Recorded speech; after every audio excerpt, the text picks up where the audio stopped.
क्षण कर्म चेतन बंधकारु, कर्म के अवसान का कह कर स्वरूप यथार्थ जग का, जो किया उपकार है उसके लिए जिन वाणी माँ को वंदना शत बार है, वंदना शत बार है, वंदना शत बार है।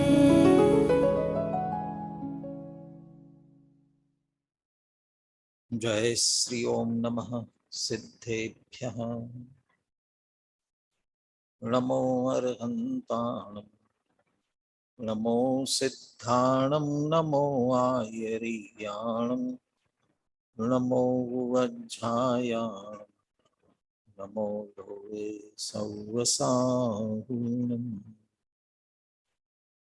मंगलम भगवान वीरो, मंगलम गौतमो गणी, मंगलम कुंद कुंदार्यो, जैन धर्मोस्तु मंगलम। सर्वमंगल मांगल्यम सर्वकल्याणकारकम, प्रधानम सर्वधर्माणां, जैनम जयतु शासनम। वंदितु सर्वसिद्धे, ध्रुवमचलमणोवमं गदिं पत्ते, वोच्छामि समय पाहुड, नमो सुद केवली भणिदम्। नमः समय साराय, स्वानुभूत्या चकासते, चित्स्वभावाय भावाय, सर्वभावान्तरच्छदे। अनंत धर्मणस्तत्त्वं पश्यन्ति प्रत्यगात्मनः, अनेकान्तमयी मूर्तिर्नित्यमेव प्रकाशताम्।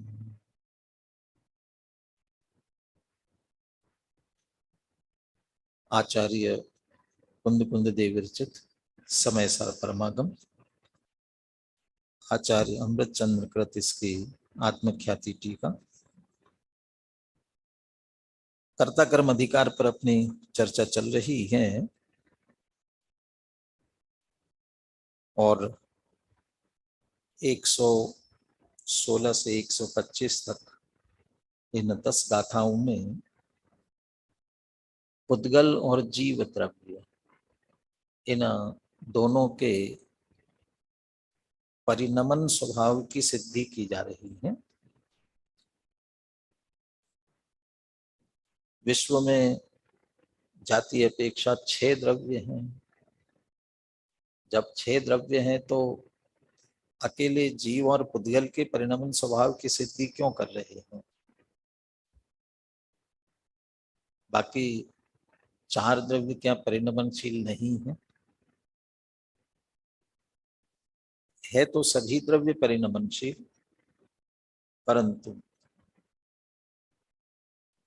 जीव की कर्तृत्व संबंधी भूल निकालने के लिए यहाँ जीव और पुद्गल के परिणमन स्वभाव की सिद्धि कर रहे हैं।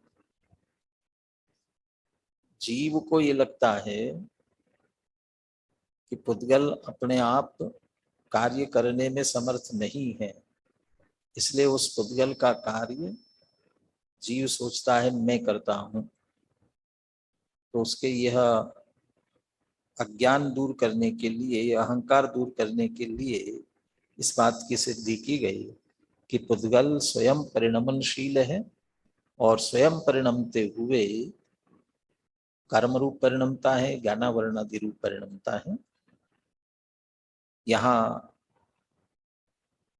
उन कर्मों का कर्ता कौन, ये प्रकरण चल रहा था, इसलिए कर्म और ज्ञानावरणादि कर्मों की बात की। और पीछे चले जाते तो जो ये बात कही थी कि व्यवहार से आत्मा घटपट रथादि का भी करता है, वहां जब ये बात की व्यवहार से, वास्तव में तो है नहीं करता उनका भी। पहले घटपट रथ तो अपने आप होते नहीं है, जीव की ये मान्यता अहंकार हो जाए कि जीव करता है इसलिए घटपट आदि का परिणमन होता है, वहां कह देते कि नहीं, उस पुद्गल में ही घटादि रूप से परिणमने की स्वयं योग्यता है। टीका में तो दृष्टांत में दे दिया, कलश परिणत मृत्तिका स्वयं कलश इव, घट रूप से परिणमित मिट्टी जो है वो स्वयं ही घट रूप परिणमती है, अर्थात उस घट की करता वह मिट्टी स्वयं ही है। तो इसका अर्थ वह अपना कार्य करने के लिए समर्थ है, वह स्वयं अपनी करता है, जीव को उसका कर्ता बनने की आवश्यकता नहीं है। इस बात के लिए ये सिद्धि की गई थी। कल अंत में ये बात कही थी। अब पुद्गल के परिणमन स्वभाव की सिद्धि हो गई, अब जीव के परिणमन स्वभाव की सिद्धि की क्या आवश्यकता है? नहीं, जीव के परिणमन स्वभाव की भी सिद्धि कर रहे हैं। जीव को कभी कदाचित ये लगता है कि नहीं, मेरा कार्य अधूरा न रह जाए, मेरा कार्य करने के लिए दूसरे की आवश्यकता पड़ेगी, तो मेरा कार्य कोई दूसरा करेगा तब होगा। तो उसके लिए निर्णय कर दे रहे हैं कि नहीं, जीव का भी अपना परिणमन स्वयं का है, उसका भी कर्ता कोई दूसरा नहीं है।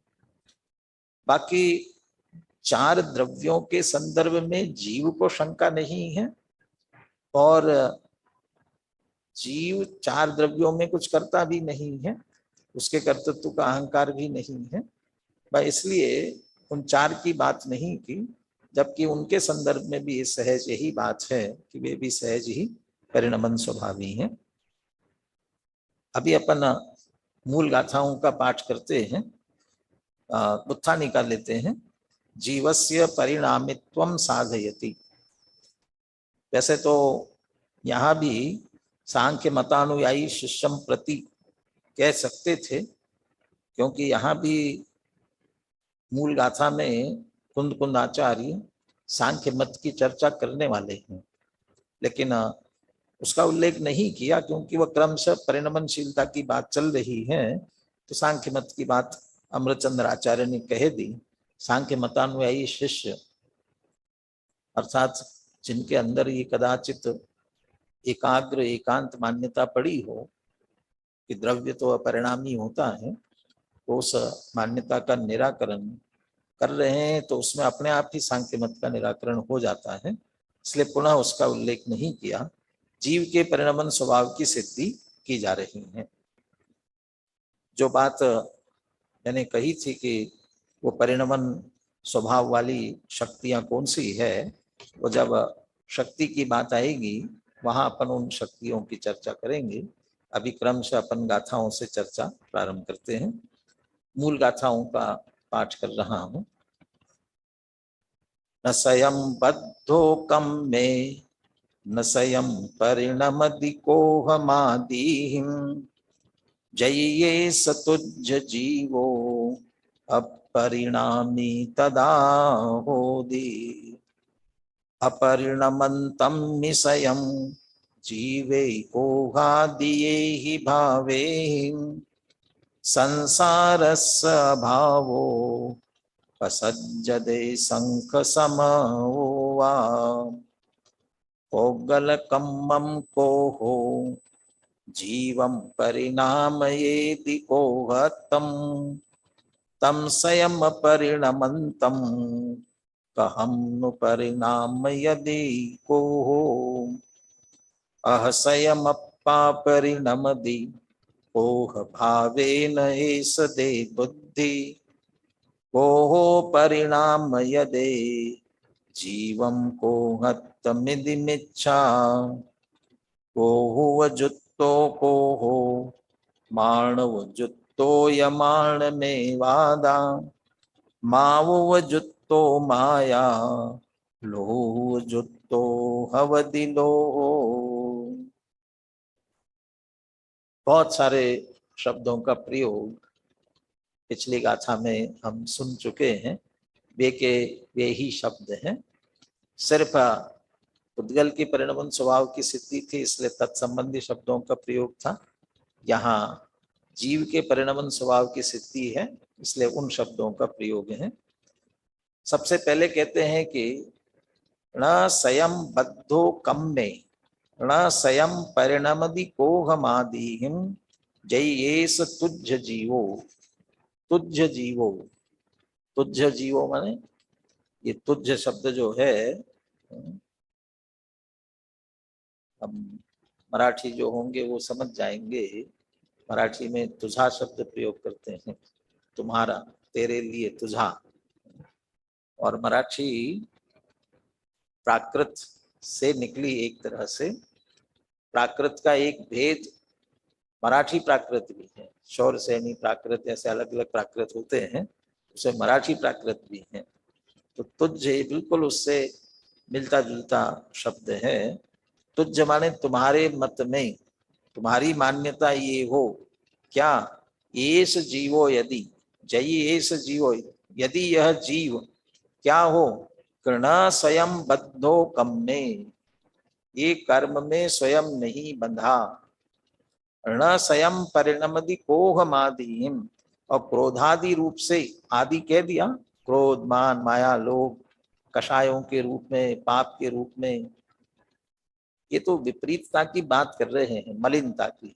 तो मलिनता है तो सब निर्मलता रूप भी परिणमेगा। इन सब रूप से वह स्वयं नहीं परिणमता, क्रोधादि विकारी भाव रूप से वो स्वयं नहीं परिणमता, और कर्मों में स्वयं नहीं बंधता। अब कर्मों में बंधना, कर्मों का बंधना तो जड़ पुद्गल का परिणमन है, इसमें जीव का क्या लेना देना। नहीं, जैसे मनुष्य आदि पर्याय अकेले, जैसे राग की हम बात कर रहे थे, राग किसका है, जैसे नाचार्य की टीका अपन ने पढ़ी थी, राग जीव का कि पुद्गल का। तो अकेले जीव में नहीं हो सकता, अकेले पुद्गल में नहीं हो सकता है। ऐसे ये जो बंध है, वह बंध भी एक का नहीं हो सकता है। लघु सिद्धांत प्रवेश का यदि आपने पढ़ी हो, क्योंकि उसमें सभी की परिभाषाएं दिए, लक्षण दिए हुए हैं। बंध का लक्षण क्या दिया उसमें, बंध का लक्षण दिया, अनेक में एक पने की जहां अनुभूति हो रही है, एक मेक हो रहे हो, अनेक एक हो रहे हो, वो बंध। अनेक एक पने का ज्ञान जहां होता हो, अनेक है तो अनेक, इन एक इस रूप में ख्याल में आ रहे हो, तो अकेला कर्मों के बंधन की बात नहीं, वो कर्मों का बंधन होता है, वो अलग बात है। वह पुद्गल का, पुद्गल रूप से बंधना, स्कंद रूप से होना, वो पुद्गल का एक बंधन है। जैसे जैसे मनुष्य आदि पर्यायों को असमान जाति पर्याय कहते हैं, और जो पुद्गल की स्कंद रूप अवस्था है वो समान जाति पर्याय है। समान जाति के अनेक द्रव्य मिलकर के वो पर्याय बनी। लेकिन यहाँ जो जीव और पुद्गल दोनों का एक बंधान रूप संबंध हुआ है, एक क्षेत्रावगा रूप संबंध हुआ है, उसे ही बंध कहा है। हमें जीव और पुद्गल की भिन्नता भेद विज्ञान कराने के लिए हम कदाचित ये कहते हैं कि कर्म जीव से नहीं बंधते, ये हम कहते हैं, वो भेद विज्ञान के प्रयोजन से कहते हैं। और उसको स्पष्ट करने के लिए ये भी कहते हैं कि कर्म आकर के कार्मान वर्गणा में बनते हैं, जीव में नहीं बनते हैं। उदाहरण भी देते हैं, हम ये कहते हैं कि रस्सी से गाय को बांधा, गाय को रस्सी से बांधा, तो गाय को रस्सी से बांधा है, तो गाय की पूंछ और रस्सी पकड़ करके दोनों की गांठ लगाई, ऐसा तो किया नहीं है। वास्तव में तो रस्सी की रस्सी में गांठ लगाई है। फिर गाय बंधी कैसे कहलाई, गाय को बांधा ये कैसे कहलाए, तो गाय को बांधा ही नहीं क्या, नहीं गाय को बांधा। यदि रस्सी की रस्सी में गांठ लगनी है तो कहीं भी रस्सी की रस्सी में गांठ लगाओ, रात को निश्चिंत होकर के सो जाओ, लेकिन सो नहीं पाते हो, क्यों, आज गाय नहीं बंधी, कहीं चली ना जाए। गाय बांधने के लिए वहां जैसे एक क्षेत्रावगा संबंध रूप से हमने वो रस्सी की रस्सी गांठ लगाई है, गाय जिसमें बंधन बंध जाए, ऐसे ही ये कर्म परमाणु भले ही कारमान शरीर में आ रहे हैं, लेकिन वह कारमान शरीर भी किसका शरीर, ये कारमान वर्गणा में ये ताकत नहीं है कि जीव से अकेले बाहर कहीं ऐसा कारमान शरीर बना देवे। कर्म के पुद्गल कर्म परमाणु मिल करके कारमान कर्म और वो अपने आप को ही कारमान का शरीर बना दे, ऐसा नहीं है। वो जीव के साथ एक क्षेत्र होगा संबंध रूप वाला बंध ही है, और जीव के निमित्त से वे कर्म कारमान कारमान वर्गणा कर्म रूप हुई है। और जीव को तो कहते हैं ना, सर्व ओर से असंख्यात प्रकृतियां का परमाणु कर्म के, जैसे तप्त लोहे का गोला पानी में छोड़ने पर सर्व ओर से पानी आकर्षित करता है, खींचता है, ऐसे जीव विकारी भाव करने पर, मोहराग द्वेष रूप परिणमने पर सर्व ओर से कर्म परमाणु खींचता है। तो जीव के असंख्यात प्रदेशों में अनंत कर्म परमाणु आकर के एक में होते हैं। वे वहां तो ये कहा था वे कर्म आकर के जीव में न बंधे स्वयं, और यहां कह रहे हैं कि जीव कर्मों में स्वयं न बंधे, माने जीव भी स्वयं कर्मों में जाकर के बंधता है। जाना आना कोई ऐसा वो वहां कर्म हुआ और वहां चला गया, या जीव कहीं है और वहां जाके कर्म बांधे, ऐसे नहीं है। वो तो जहां जीव है जिस क्षेत्र में, उसी क्षेत्र में कारमान वर्गणा है, वो कर्म रूप होकर के जीव के साथ परिणमती है। लेकिन वे कर्म जीव में आकर के बनते और जीव कर्मों में बंधता है। ये परस्पर संबंध है दोनों का, एक तरफा नहीं है। कर्म जबरदस्ती आकर के जीव में बंध रहे हो ऐसा नहीं है, जीव कर्म में जाकर के जबरदस्ती बंध रहा हो ऐसा नहीं है।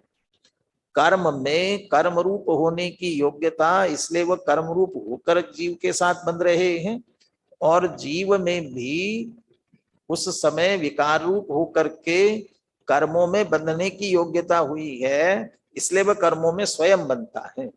माने जीव की अपनी स्वयं की भूल है। न स्वयं बद्धो कर्म में, वो कर्म में न बंधे, और कर्म में तभी बंधेगा जब भूल करेगा। तो कौन सी भूल? परिणमदि कोहमाधिहिम, क्रोधादि विकारी भाव रूप से न परिणमे, जय ये तुझ जीवो, तुम्हारी मान्यता में जीव यदि ऐसा हो तो अपरिणामी तदा होदी, तो फिर जीव बिल्कुल अपरिणामी हो जाएगा, कुछ परिणमता ही नहीं है, जैसा है वैसा का वैसा है। उससे क्या होगा, क्या दोष आएगा? वही दोष जो पुद्गल के संबंध में दिए से, वही यहाँ जीव के संदर्भ में भी दे रहे हैं। अपरिणमन्तम्य स्वयं जीवे कोहा दिए ही भावे ही, संसार स्वभावो पसज्जदे संक समोवा। स्वयं जीवे अपरिणमन्तम्य कोहा दिए ही भावे ही, क्रोधादि भावों रूप से जीव यदि स्वयं न परिणमे, अपरिणमन्तम्य, जीव स्वयमेव क्रोधादि रूप से नहीं परिणमेगा तो संसार स्वभाव। लोक में तो कदाचित द्वेष बुद्धि से किसी को फंसाने के लिए, आजकल तो किसी भी राजनेता को सचमुच में भी गलती की और पकड़ लिया जाए तो ये स्टेटमेंट देंगे कि ये तो विपक्ष यानी ये हमारे राजनीतिक चाल है, राजनीतिक कद घटाने के लिए किया गया, ऐसा कहा जाता। और कदाचित कोई द्वेष बुद्धि से किसी पर ऐसी कार्रवाई कर भी देता हो लोक में, परंतु कर्मों में ऐसा नहीं है। जीव विकार न करे और जीव के साथ कर्म बंधे जबरदस्ती आकर के, ऐसा नहीं है। यदि क्रोधादि रूप से जीव नहीं परिणमेगा तो कर्म बंधने वाले नहीं है, और कर्म नहीं बंधेंगे तो जीव संसारी कैसे कहलाएगा? या पुद्गल के परिणमन स्वभाव में कर्म नहीं बंधेंगे, इस बात को मुख्य करते हैं। तो कर्म सहित अवस्था का नाम संसार, और यहाँ क्रोधादि रूप से नहीं परिणमेगा तो यहाँ भाव संसार की तरफ से ले, वो द्रव्य संसार कर्मों का बंधना, या भाव संसार की तरफ से ले। टोडरमल जी ने दोनों बात की। दूसरे अधिकार का प्रारंभ करते समय जीव अनादि काल से कर्म, माने जीव अनादि काल से कर्मों से बंधा हुआ है, कर्म बंधन सहित अवस्था का नाम संसार है, ये द्रव्य संसार। और दूसरी बात साथ में करते हैं, जिसके कारण औपाधिक भावों में परिभ्रमणपणा पाया जाता है। औपाधि उपाधि जनित भाव, ये क्रोधादि भाव, इसका नाम संसार। माने विकारी भाव हो रहे हैं, रागादि विकारी भाव रूप से हो रहा है, ये वास्तव में जीव का संसार तो ये है। यदि संसरण, इसको भी हम संसार कहे, तो निरंतर जीव इन्हीं में भ्रमण कर रहा है। मोह, राग, द्वेष, क्रोध, मान, माया, लोभ, ये निरंतर संसरित हो रहा है और इसके कारण से चार गति में संसरण कर रहा है। तो यदि वे क्रोधादि रूप विकारी भाव नहीं करेगा तो क्या संसारी कहलाएगा? वो तो निर्मल रूप तो मुक्त हो जाएगा। तो ऐसा नहीं, संसार का अभाव माने संसार की सिद्धि नहीं होगी, जबकि संसारी जीव क्रोधादि वाले दिखाई दे रहे हैं। और दूसरा दोष देते हैं पसज्जदे संक समोवा, और जैसा सांख्य जीव को द्रव्य ही अपरिणामी, उनके यहाँ तो जीव भी अपरिणामी है, तो अपरिणामी द्रव्य अपरिणामी नित्य कूटस्थ मानते हैं। तुमने जीव को अपरिणामी माना, कूटस्थ नित्य मान लिया, तो सांख्य मत का प्रसंग आएगा। ये दोष दिया, कह रहे ये तो गड़बड़ हो गई, ऐसा तो है नहीं, और विरुद्ध बात पड़ रही है। इससे बचने के लिए वो कहे पोगल कम्मम कोहो जीवम परिणाम एदि कोहतम। जीव तो क्रोध रूप नहीं परिणमता, उसमें तो योग्यता नहीं है, परंतु पोगल कम्मम कोहम, वो पुद्गल में भी एक क्रोध है। द्रव्य कर्म में भी जो कर्म की प्रकृतियां 8, उसमें मोहनी कर्म, और उस मोहनी में चारित्र मोहनी और चारित्र मोहनी के क्रोधादि आदि जो भेद होते हैं, उसमें जो क्रोध नाम का कर्म है पुद्गल कर्म, वो जीव में जो क्रोधादि गुस्सा आता है, जीव को क्रोध वाला विकारी भाव, उस भाव रूप से वो पुद्गल कर्म परिणमाता है। जीव नहीं परिणमता, वो परिणमाता है। तो वही तर्क देते हैं। अभी तुमने कहा था अपरिणामी है, तो अपरिणामी है तो उसे कैसे परिणमाएगा? तम स्वयं अपरिणमन्तम कहम नु परिणाम यदि को हो, जो स्वयं नहीं परिणम रहा है, अपरिणामी है, उसे कहम नु परिणाम यदि को हो, यहाँ क्रोध लेना है, वो द्रव्य क्रोध वाला, क्रोध नामक कर्म की प्रकृति पुद्गल, वह जीव को क्रोध रूप से कैसे परिणमा देगी? अब जीव में योग्यता ही नहीं है, उसे कैसे परिणमा देगी? इष्टोपदेश का एक श्लोक शायद पहले भी सुनाया हो, विज्ञो नाग्यत्तु मृच्छति, नाग्यो विज्ञत्तु मृच्छति, निमित्त मात्र मन्यस्तु गते धर्मास्ति कायवत। वहां तो विज्ञ को आज्ञा और आज्ञा को विज्ञ की बात की, लेकिन फिर भी अज्ञानी है ज्ञानी हो जाता है, ज्ञानी है अज्ञानी हो जाता है। और जब कोई अज्ञानी ज्ञानी हो जाता है और जिनके निमित्त से हो रहा है, उन पर यह आरोप करता ही है कि उनके निमित्त से उनने हमको ज्ञानी बना दिया, ये तो कहता ही है। परंतु तीर्थंकर जैसे भी ज्ञानी हो, गणधर जैसे भी ज्ञानी हो, क्या वो अभव्य को भव्य बना सकते हैं और भव्य को अभव्य बना सकते हैं?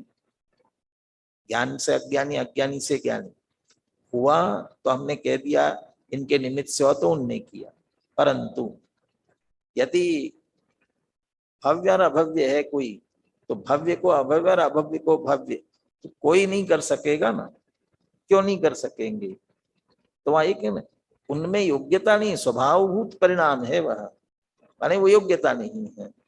ऐसे यहाँ कहे कि जीव में तो परिणमने की योग्यता नहीं है, अपुद्गल परिणमा देगा, क्रोधादि रूप से कर देगा। कले जिसमें योग्यता नहीं होती है उसे कोई नहीं कर सकता, पुद्गल भी नहीं कर सकेगा। जबकि हो रहा है, दिख रहा है, तो तुम्हारी विरुद्ध बात पड़ती है। अब इससे बचने के लिए फिर बदल देगी बात, सामने शिष्य बदल देता है, तो कहता है स्वयं अप्पा परिणमदि कोह भावेन एस दे बुद्धि। अब तो इससे बचने के लिए ये कहते हो स्वयं अप्पा परिणमदि कोह भावेन, क्रोधादि भाव रूप से स्वयं आत्मा ही परिणमित होता है। एस दे बुद्धि, ऐसी यदि तुम्हारी बुद्धि, तुम्हारी मान्यता हो, तो फिर अभी जो तुमने कहा था कोहो परिणाम यदि जीवम कोहत्तम इति मिच्छा, यहाँ कोहो पहला जो है कोह, वह द्रव्य कर्म वाला क्रोध है, पुद्गल की कर्म प्रकृति वाला क्रोध है। और दूसरे में जीवम कोहत्तम, ये क्रोध भाव कर्म वाला क्रोध है, पहला द्रव्य कर्म वाला। तो तुमने अभी जो कहा था पुद्गल में द्रव्य कर्म वाला क्रोध है, वो जीव को क्रोधादि भाव रूप से परिणाम आता है, ये बात मिथ्या होगी। कोहो परिणाम यदि जीवम कोहत्तम यदि मिथ्या, यहाँ तो ऐसा कह करके तुम्हारी बात ये मिथ्या हुई। और इसमें से कुंद आचार्य तो ये कहना चाहते हैं, इसलिए जीव ही स्वयं परिणमता है। निष्कर्ष वाक्य के रूप में ऐसा नहीं कहा, उस गाथा से ही बात कह रहे हैं। कैसे? कोहो जुत्तो कोहो मानो जुत्तो ये मान मेवादा, माऊ जुत्तो माया लोहो जुत्तो हवदि लोहो। क्रोध से उपयुक्त क्रोध, तो उपयुक्त उपयोग, जिसका उपयोग क्रोध में हुआ, किसका है? जीव का उपयोग है। जड़ क्रोध का लक्ष्य करके उपयोग में जब क्रोधपना आया, तब जीव उस भाव क्रोध वाला स्वयं परिणमित हुआ, उस समय वो स्वयं क्रोध है। जब लोहे का गोला हो और आग से तप गया हो, बिल्कुल लाल हो रहा हो, तब यही तो कहते भैया ये आग का गोला है। अरे लोहे का आग के कैसे हुआ?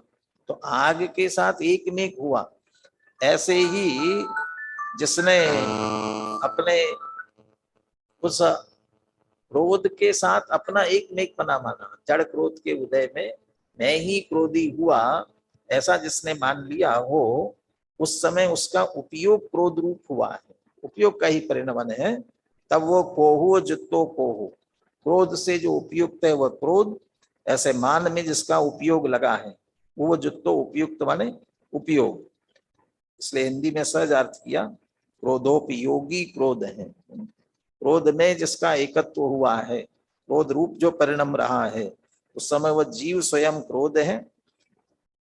क्रोध रूप परिणमने के कारण क्रोध, मानो जुत्तो ये मान मेवादा, मान से उपयुक्त आत्मा मान है। मायु जुत्तो माया, माया से उपयुक्त माया, लोभ से उपयुक्त लोभ, माने स्वयं इन विकार भाव रूप से जीव ही परिणमता है। इसलिए जीव ही स्वयं परिणमन स्वभावी है। ये निष्कर्ष वाक्य के रूप में कुंद आचार्य ने सिद्ध किया। इस तरह इन 5 गाथाओं में जीव का परिणमन स्वभाव मूल गाथाओं में कुंद आचार्य ने सिद्ध किया है। अपन गाथाएं और पद्यानुवाद का पाठ सुनील जी से सुनते हैं, फिर टीका के माध्यम से चर्चा करेंगे।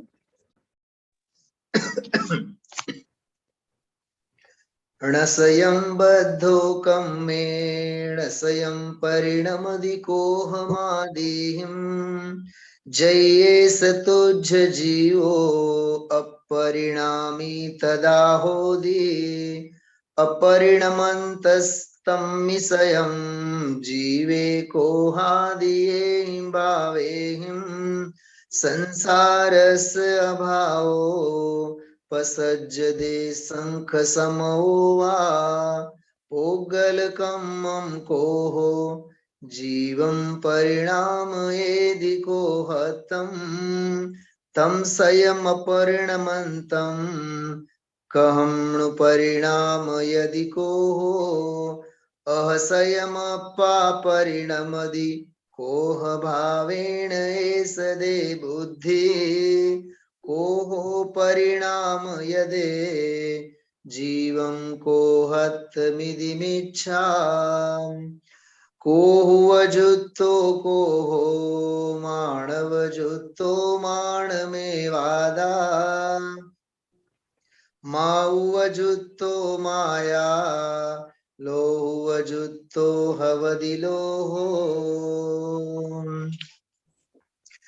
यदि स्वयं ही ना बंधे अर क्रोधादिमय परिणत न हो, तो अपरिणामी सिद्ध होगा जीव तेरे मत विषय।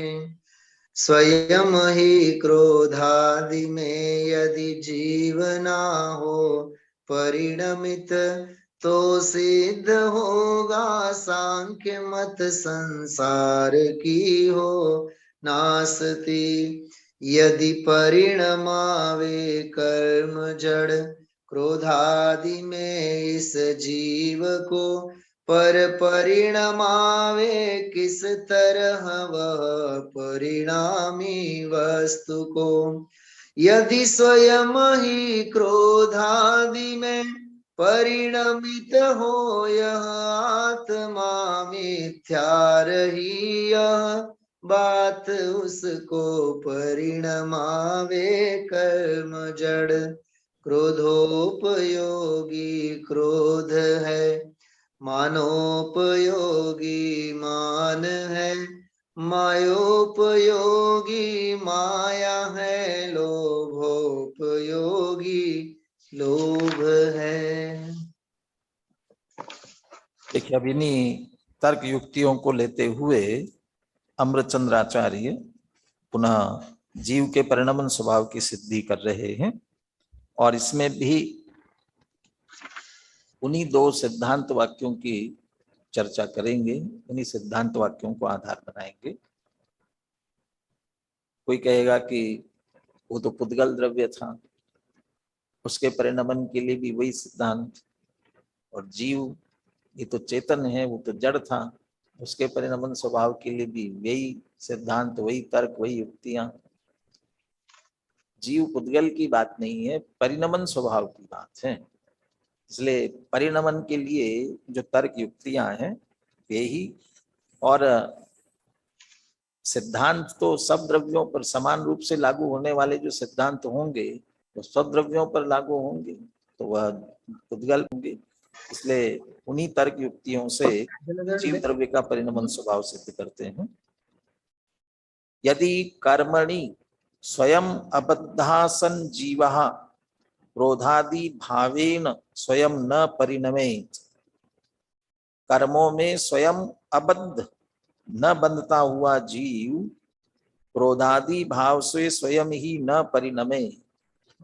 या ऐसा भी हम कह सकते हैं कि एक सद्भूत व्यवहार वाला परिणमन भी पकड़ रहे, असद्भूत व्यवहार वाला, माने क्रोधादि भाव कर्म रूप से परिणमना और द्रव्य कर्म के साथ बंधना, ये दोनों परिणमन। ये जब पर के करने की या उस रूप से निमित्त बनने की भी बात होती है, तो वो भी स्वयं में ही होगा, दूसरे के करने की वहां जरूरत नहीं पड़ेगी।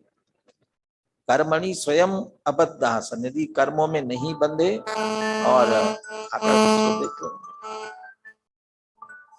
क्रोधादि भावेन स्वयं न परिणमेत, और भाव रूप से भी न परिणमेगा, तदा स किल अपरिणामी एव स्यात्, तो अपरिणामी सिद्ध होगा, और तथा सती संसार अभाव, और ऐसा होने पर संसार का ही अभाव हो जाएगा। अभी चर्चा की थी, दोनों जरूरी है, विकार रूप से परिणमना भी जरूरी है और कर्मों का बंधना भी जरूरी है। ये दोनों मिलकर के तब वह संसार कहलाता है। अकेला विकार रूप से परिणमे और कर्मों का बंधन न हो तो संसार नहीं कहलाएगा, अकेला कर्मों का बंधन और विकारी भाव न हो तो नहीं, दोनों प्रक्रिया होती है। इसलिए दोनों बातें कह रहे हैं, क्रोधादि में कर्मों में न बंधे, क्रोधादि भावों रूप से न परिणामे, तब वह अपरिणामी होगा, तथा सती संसारा भाव। अब इससे बचने के लिए कोई तर्क करे कि क्या तर्क करे। अथ पुद्गल कर्म क्रोधादि जीवम क्रोधादि भावेन परिणामयति ततो न संसारा भाव इति तर्कः। जो पुद्गल कर्मों में क्रोधादि है वे जीव को क्रोधादि भाव रूप से परिणमा देते हैं, और इसलिए जीव क्रोधादि भाव विकार रूप से परिणमता है, कर्मों का बंध होता है, संसार चलता है, इसलिए संसार का अभाव नहीं होगा। यानी वो संसार खड़ा करने के लिए जीव को परिणामी मानना जरूरी नहीं है, जड़ कर्म पुद्गल वो उसे क्रोधादि भाव रूप से परिणमा देता है। यदि ऐसा कोई कहे, अब उसे अमृतचंद्र आचार्य दो प्रश्न करते हैं। किम स्वयं अपरिणममाणम परिणममाणम वा पुद्गल कर्म क्रोधादि जीवम क्रोधादि भावेन परिणामेत। कौन से जीव को वो पुद्गल कर्म में क्रोधादि है वे कौन से जीव को क्रोधादि भाव रूप से परिणमाते हैं? कौन से जीव को? तुम्हारी मान्यता से तुम्हें पूछ रहे हैं। वह जीव जिसे तुम क्रोधादि भाव रूप से परिणमा रहे हो, वो स्वयं अपरिणमान है कि स्वयं परिणमान है? यानी स्वयं अपरिणामी, परिणमने की जिसमें योग्यता नहीं है, ऐसा है, या स्वयं ही परिणमने की योग्यता वाला है? किसे वह क्रोधादि भाव रूप से परिणमाता है? और दोनों उत्तरों में वो दोनों सिद्धांतों के आधार से निष्कर्ष निकालेंगे। न तावत स्वयं अपरिणममानः परेण परिणमयितुम पारेत। जो स्वयं अपरिणामी होता है उसे पर के द्वारा परिणमाना न पारेत, पार नहीं पड़ सकती, माने शक्य नहीं है, संभव नहीं है, सामर्थ्य नहीं है बिल्कुल भी। लोक में भी कुछ जैसे आदर्शवादी होते हैं, ईमानदार होते हैं, और सचमुच जो ईमानदार होते हैं तो उनसे कुछ बेईमानी का कार्य कराना हो तो कराने वाले बहुत सारे हथकंडे अपनाते हैं। लेकिन जो पक्के ईमानदार होते हैं, कुछ भी करे, कितनी भी रिश्वत दो तो भी नहीं होता है।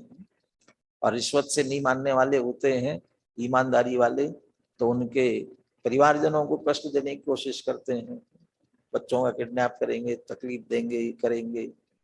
लेकिन वो पक्के सिद्धांतवादी होंगे तो टूटते नहीं है, वो जैसे दृढ़। ऐसे ही यहाँ कहते हैं कि तुम वस्तु को यदि अपरिणामी माना, तो अपरिणामी है तो दूसरा परिणमा ही नहीं सकेगा। परेण परिणमयितुम न पारेत, क्यों नहीं कर सकते? नहीं स्वतो असति शक्ति कर्तुम अन्येन पार्यते। ये सिद्धांत वाक्य देते हैं, ये वस्तु स्वरूप ये सिद्धांत है। मैं तो कहता ना, अमृतचंद्र आचार्य जैसे वकील भारतीय दंड संहिता का कौन सा वहां पर कानून लागू होता है उसका प्रयोग करते हैं, ऐसे अमृतचंद्र आचार्य भी वस्तु स्वरूप का कौन सा सिद्धांत, कौन सी धारा, कौन सी लॉ वहां लगता है वो बताते हैं। तो कौन सा लॉ यहाँ लागू होता है? नहीं स्वतो असति शक्ति कर्तुम अन्येन पार्यते। जिसमें जो शक्ति न हो वह लाख कोशिश करे, कोई दूसरा उस प्रकार से करने में समर्थ नहीं है। अरे लौकिक में छोटी सी कुत्ते की पूंछ सीधी करके दिखाओ, कर सकता है कोई? हाँ, इतना तो है कि वो जब सीधा करना हो, यानी कभी घबरा करके पूंछ दबा के भागे तो सीधा भले ही करे, लेकिन वैसे ही कह रहे कि टेढ़ी की टेढ़ी रहती है, दूसरा नहीं कर सकता, ये कहने की बात। लेकिन जिसमें जो शक्ति, तुम कह रहे हो अपरिणामी है, तो जब अपरिणामी है कोई दूसरा नहीं परिणमा सकेगा, वह क्रोधादि पुद्गल नहीं करा सकेगा। हम ये कहते हैं कि कर्म का जीव के साथ एक क्षेत्रावगा संबंध है, लेकिन एक क्षेत्रावगा संबंध सहित ये सभी आकाश में रहते हैं, और जहां रह रहे हैं वहां धर्म द्रव्य भी है, अधर्म द्रव्य भी है, काल द्रव्य भी है। तो सबके साथ कर्म का वैसा एक क्षेत्रावगा संबंध उसी प्रकार से है। जब वो पुद्गल वाला प्रकृति, क्रोध नामक कर्म की प्रकृति जड़ पुद्गल की जीव को क्रोधादि रूप परिणमा देगी, ऐसा तुम कह रहे हो, और दूसरी तरफ कहते कि जीव अपरिणामी है तो नहीं परिणमा, तो वो हम ये कह रहे नहीं परिणमा सकेगा। यदि उसमें ही परिणमाने की ताकत है, जो नहीं परिणमता उस रूप और उसे परिणमा दे, तो फिर आकाश द्रव्य में भी क्रोध करा दे, धर्म अधर्म में भी करा दे, वो उनमें क्यों नहीं करा सकता? क्योंकि उनमें क्रोधादि रूप से परिणमने की शक्ति नहीं है। तो जिसमें जो शक्ति न हो, कर्तुम अन्येन न पार्यते, नहीं स्वतो असति शक्ति कर्तुम अन्येन पार्यते। जिसमें जो शक्ति न हो, किसी दूसरे के द्वारा किया जाना संभव ही नहीं है। अब दूसरा पक्ष लेते हैं, परिणम मानम। स्वयं परिणम मानस्तु परम परिणमितारम न परम परिणमितारम अपेक्षे। और जिसमें स्वयं परिणमने की शक्ति है वह अन्य परिणमाने वाले की अपेक्षा नहीं रखती है। नदी नदी किस दिशा में बहती है? नदी कौन सी दिशा में बहती है? दिशा शब्द पूछा तो थोड़ा गड़बड़ हो जाता है, फिर हम सोचते हैं पूरब से पश्चिम बहती है कि पश्चिम से पूरब, दक्षिण से उत्तर, कहाँ बहती है? वास्तव में ऊंचाई से नीचाई की तरफ बहती है। अब नदी ऊंचाई से नीचाई की तरफ बहती है, पानी का स्वभाव है निम्न गमन, नीचे की तरफ जाने का स्वभाव है। अब जब अपने आप नीचे जा रहा है तो उसके लिए दूसरे किसी की कहाँ जरूरत है, वो सहज जाता है। लेकिन उसका ऊपर जाने का स्वभाव नहीं है, तो फिर वहां जोर लगाना पड़ता है। और जिस रूप से स्वयं परिणम रहा हो वहां दूसरे परिणमाने वाले की आवश्यकता नहीं होती है। नदी के प्रवाह में खड़ा होकर के कोई हाथ से वो करता रहे कितनी देर तक, तो क्या होगा? थक जाएगा, लेकिन कोई आवश्यकता नहीं है। ऐसे जिसमें परिणमने की शक्ति होती है वहां दूसरे परिणमाने वाले की अपेक्षा नहीं होती है। जब जीव स्वयं परिणमता हुआ होगा तो क्रोध परिणमाए, ये कहने की आवश्यकता नहीं है। इसके लिए भी सिद्धांत देते हैं, नहीं वस्तु शक्तया परम अपेक्षन्ते। वस्तु की शक्ति, जिसमें जो शक्ति होती है वह पर की अपेक्षा नहीं रखती है। कौन सी शक्ति की बात चल रही है? तो जीव के परिणमन स्वभाव की बात चल रही है। तो जीव में परिणमने की शक्ति है अपने आप में। कौन सी शक्ति है? तो जिसके कारण से जीव में परिणमन होता है। कहते एक शक्ति नहीं, बहुत शक्तियां हैं ऐसी जिसके कारण से वो परिणमता है, ये बात सिद्ध होती, परिणमन है उसमें ये सिद्ध होता है। कुछ शक्तियों की मैं चर्चा करता हूं, कोई और आपको याद आए तो आप ग्रुप में डाल देना, कल यहां से बता देंगे। सामान्य गुणों में से सबसे पहला सामान्य गुण अस्तित्व। वो अस्तित्व तो सत्ता बताता है, लेकिन उसमें भी परिणमन की सिद्धि होती है। कि उसमें से कैसे सिद्धि होगी? अस्तित्व माने सत्ता, और सत्ता किसे कहते हैं? सत, जो सत द्रव्य लक्षणम कहते हैं। और सत किसे कहते हैं? उत्पाद वे द्रव्य युक्तम सत। उत्पाद वे द्रव्य युक्तम सत। और उत्पाद वे का मतलब क्या? नई पर्याय का उत्पन्न होना, पुरानी पर्याय का वे होना, और गुण रूप से द्रव्य रूप से ध्रुव रहना। तो ये उत्पाद वे बिना परिणमन के शक्य है क्या? तो उसमें उत्पाद वे होता है सत में, अस्तित्व में, ये शामिल है। तो एक तो अस्तित्व से ही सिद्ध होता है कि परिणमनशील है। और वस्तुत्व, द्रव्यत्व, तीसरा सामान्य गुण द्रव्यत्व नाम का जो गुण है, वो द्रव्यत्व का तो कार्य ही, जिस शक्ति के कारण द्रव्य प्रति समय द्रव्य की अवस्था पलटती रहती, परिणमन करता है। असली तो द्रव्यत्व शक्ति, इसको ही लेकर के हम कह सकते हैं। तो द्रव्यत्व शक्ति के कारण द्रव्य स्वयं परिणमता है, ये परिणमन स्वभाव है। 47 शक्तियों में 2 शक्ति एक साथ आई है। थोड़े से अंतर से आप उसको देखेंगे, और विस्तार चाहिए तो गुरुदेव के प्रवचन में बहुत विस्तार से चर्चा है। एक तो उत्पाद वे ध्रुवत्व शक्ति, और दूसरी परिणाम शक्ति। तो उत्पाद वे ध्रुवत्व माने उत्पाद वे रूप से बदलना और ध्रुव रूप से स्थिर रहना, ऐसा परस्पर विरुद्ध कार्य रूप से रहना प्रति समय, ऐसी शक्ति वस्तु में है। तो उत्पाद वे ध्रुवत्व शक्ति और उत्पाद वे ध्रुवत्व सहित एक परिणमन ऐसा चलता है, इसको परिणाम करके लिया, दोनों एक दूसरे से संबंधित है, तो परिणाम शक्ति। फिर जितनी जो 6 क्रमबद्ध पर्याय की सिद्धि वाली शक्तियां हैं ना, वो भी पर्याय संबंधी तो है।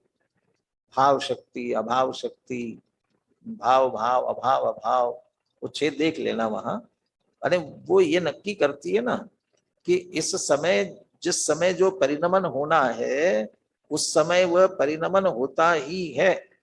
भाव शक्ति वर्तमान पर्याय रूप से परिणमना, अभाव पूर्व पर्याय का व्यय होना, भाव भाव जिसका होना है उसी का, अभाव जिसका व्यय होना है उसी का अभाव होना, अभाव भाव जो थी नहीं हो रही है और जो वर्तमान में है उसका अभाव। इस 6 शक्ति से तो ये प्रति समय के परिणमन को निर्धारित कर रही है। और साथ ही षट कारक संबंधी शक्तियां, षट कारक। अब षट कारक वो छह कारक जो होते, कारक किसके होते हैं? क्रिया के। क्रिया हो तब कारक ना। तो आत्मा में इस तरह की शक्ति है, इसका मतलब क्रिया करने की, क्रिया की प्रयोजक क्रिया हुए तब तो कार्य हो। पुद्गल और जीव में एक और बात है, क्रिया परिणमन दो तरह का है। एक तो पलटना और एक स्थान से स्थानांतर, एक जगह से दूसरी जगह। ये क्रिया, तो ये कार्य यदि माने एक जगह से दूसरी जगह जाना, तो इसके लिए भी शक्ति है। कौन सी शक्ति है? ये क्रियावती शक्ति है। जीव में भी और पुद्गल में भी। धर्म अधर्म आदि में नहीं है, इसलिए वो अपने स्थान से दूसरे स्थान जाते ही नहीं है, तो उस तरह का परिणमन तो नहीं है। लेकिन पर्याय पलटने वाला परिणमन तो है, क्रिया वाला नहीं है। लेकिन जीव पुद्गल में क्रिया वाला परिणमन के लिए भी क्रियावती शक्ति है। तो कौन सा कार्य ऐसा जीव पुद्गल का बचता है जो हो नहीं सकता, उस कार्य के होने की शक्ति उनमें नहीं है और दूसरे की आवश्यकता पड़ रही हो। सारे सहज परिणमना, एक स्थान से दूसरे स्थान पर जाना, जो जो है, लेकिन सब स्वभाव रूप से, उनके स्वभाव के रूप होने योग्य जितनी परिणमन है, उस परिणमन की सारी शक्ति उसमें पड़ी हुई है। इसलिए वो सहज परिणमन स्वभावी है, इसलिए दूसरे की आवश्यकता नहीं है। तो नहीं वस्तु शक्त्या परम अपेक्षन्ते ततो जीवः परिणाम स्वभावः स्वयमेव वास्तु। तो जब इतनी शक्तियां, अब इसके उल्टा देखो, इसलिए वो क्रमबद्ध पर्याय की यही तो बात करते हैं। वो परिणमन जो है ना, हो रहा है, और वो परिणमन हो, अब वो क्रमबद्ध पर्याय की बात समझ लेना। वो परिणमन हो, निश्चित क्रम में हो, अपने समय पर हो, इसके लिए इतनी शक्तियां हैं वस्तु स्वरूप में, और उसे रोके ऐसी शक्ति बताओ। नहीं होने देंगे इसको। नहीं, ऐसा नहीं होता है, या इस कारण से रुक सकती है, रोका जा सकता है, रोकने वाली शक्ति उस द्रव्य की छोड़ो, दूसरे द्रव्य में किसी में नहीं है।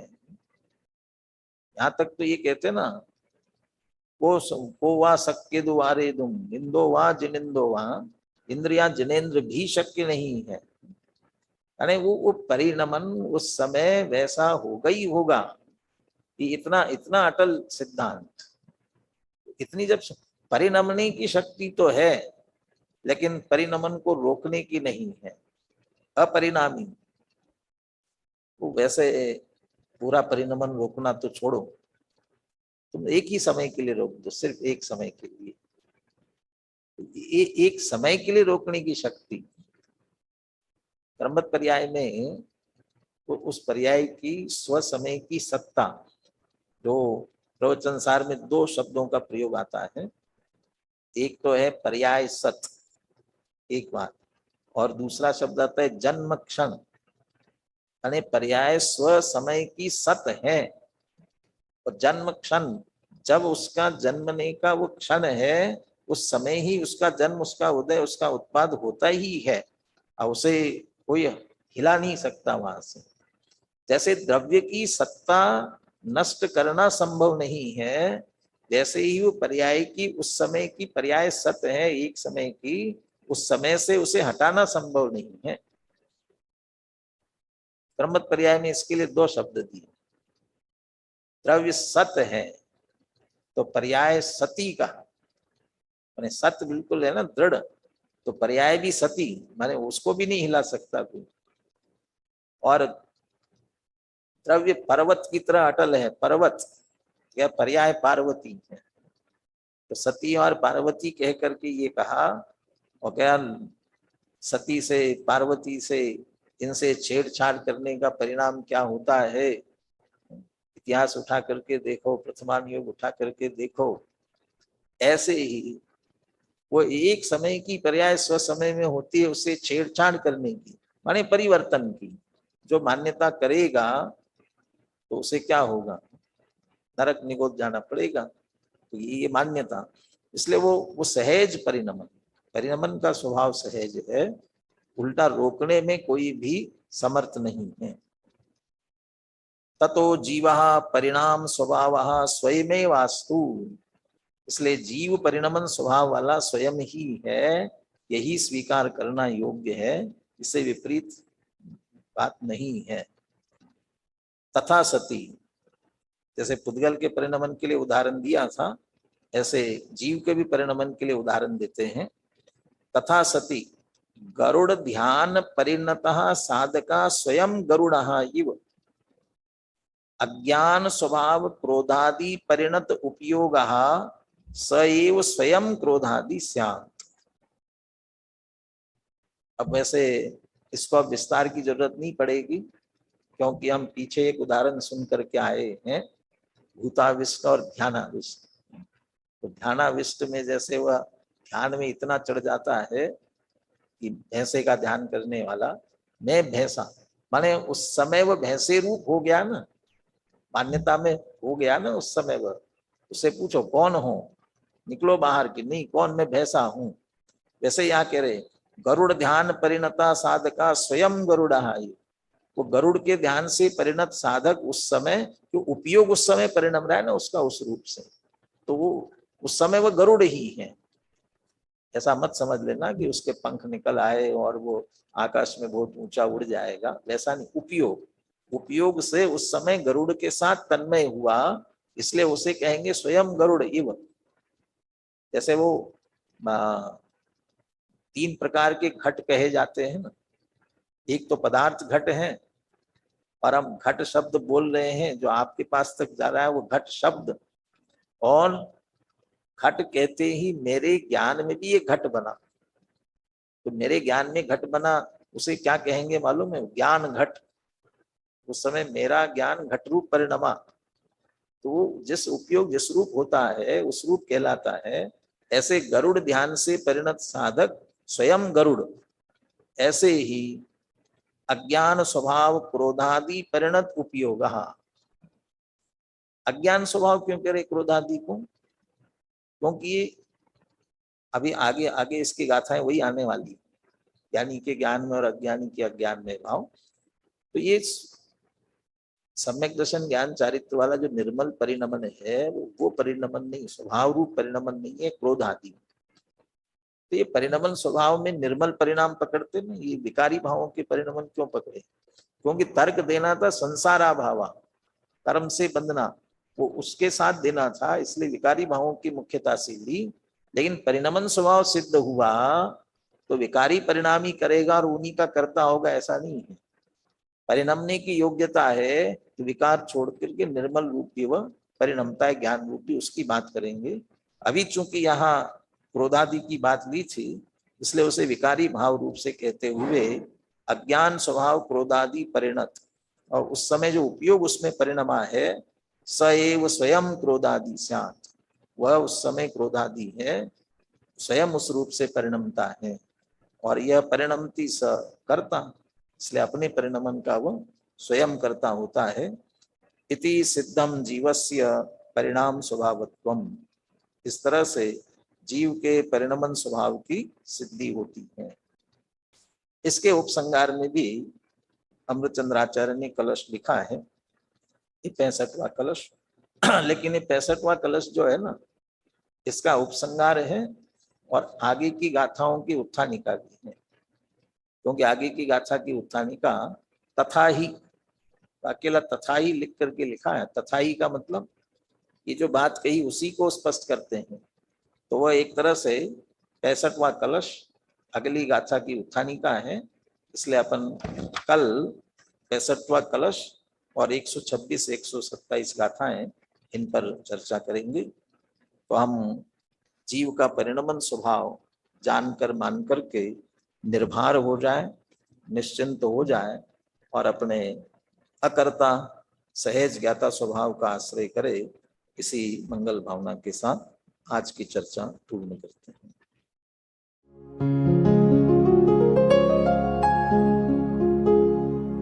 निज निधि निज में बताए यह अनंत उपकार है, उसके लिए जिन वाणी माँ को वंदना शत बार है, वंदना शत बार है, वंदना शत बार है।